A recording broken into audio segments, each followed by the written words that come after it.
چو موج ساز وجودم ز سیل بی پرواست گمان مبر کہ در این بحر ساحلی جویم.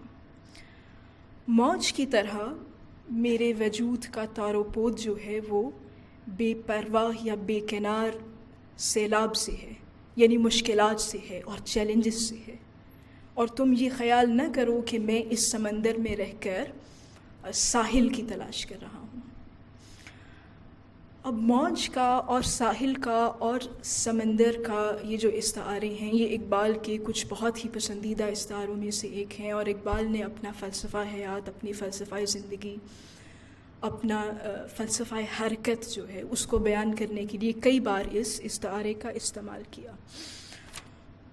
شاہ جہاں کے دور کے ایک شاعر تھے کلیم کاشانی جو ملک الشعراء تھے.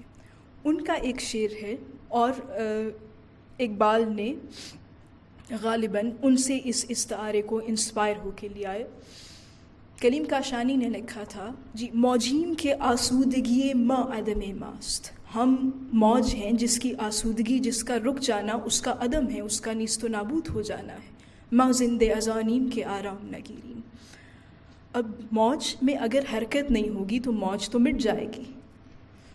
یہ استعارہ کلیم کاشانی کا بہت وسیع ہے، اور اقبال نے اس کو میرے خیال سے اسی پیام مشرق میں بھی ایک تمثیلی صورت میں بھی لکھا ہے، اور وہ شاید آپ نے پچھلی کسی نشست میں پڑھا ہوگا کہ ساحل افتاد گفت گرچه بسی زیستم هیچ نمعلوم شده که من کیستم.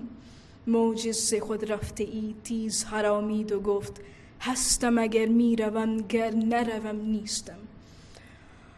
ایک دور دراز ساحل نے آہ بھری اور یہ کہا کہ اگرچہ میں نے بہت زندگی کے روز و شب بسر کیے ہیں لیکن مجھے آج تک یہ معلوم نہ ہو سکا کہ میرے وجود کا، میرے ہونے کا مقصد کیا ہے. تو اسی لمحہ ایک بہت دیوانہ وار اٹھتی ہوئی موج نے وہ ساحل سے آ کر ٹکرائی اور اس نے کہا ہستم اگر می روم گر نروم نیستم. میں ہوں اگر میں چل رہی ہوں، اگر میں رواں ہوں. گر نہ روم، اور اگر میں رواں نہ رہوں، اگر میں نہ چلوں تو میں نہیں ہوں. تو اقبال کا جو فلسفہ حیات ہے اور جو نظریہ حرکت ہے کہ زندگی جو ہے وہ مسلسل چلتے رہنے کا اور مسلسل جد و جہد کرنے کا اور مسلسل اپنے لیے اہداف بناتے رہنے کا اور ایک منزل کے بعد دوسری منزل کو اچیو کرنے کا اور پھر اس میں مشکلات سہتے رہنے کا نام ہے. اور جو سکون ہے اور جو ثبات ہے وہ موت کے مترادف ہے. اس کے لیے یہ موج کا استعارہ بہت ہی بہترین اور بہت بڑی اس کی معنویت کا احاطہ کرتا ہے. اور یہی وجہ ہے، یہی جو اقبال کا فلسفہ زندگی ہے یا جو فلسفہ حرکت ہے. آپ جانتے ہوں گے کہ اقبال جو ہے وہ فطرتاً فراق پسند شاعر ہیں.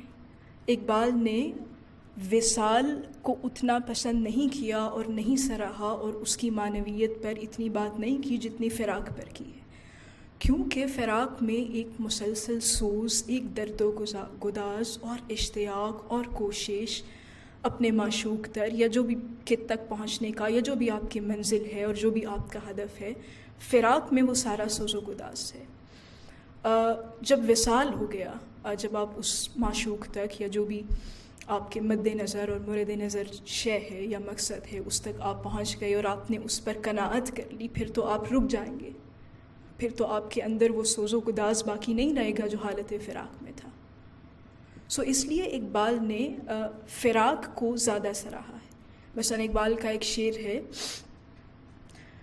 تو نشناسی ہنوز شوق بمیرد ز وصل چیست حیات دوام سوختن ناتمام.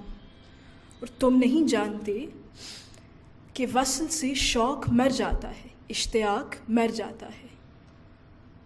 ہمیشہ رہنے والی زندگی کیا ہے؟ چیست حیات دوام سوختن ناتمام. ہمیشہ کے لیے جلتے رہنا، خواہش میں، آرزو میں، آگے بڑھنے کی طلب میں.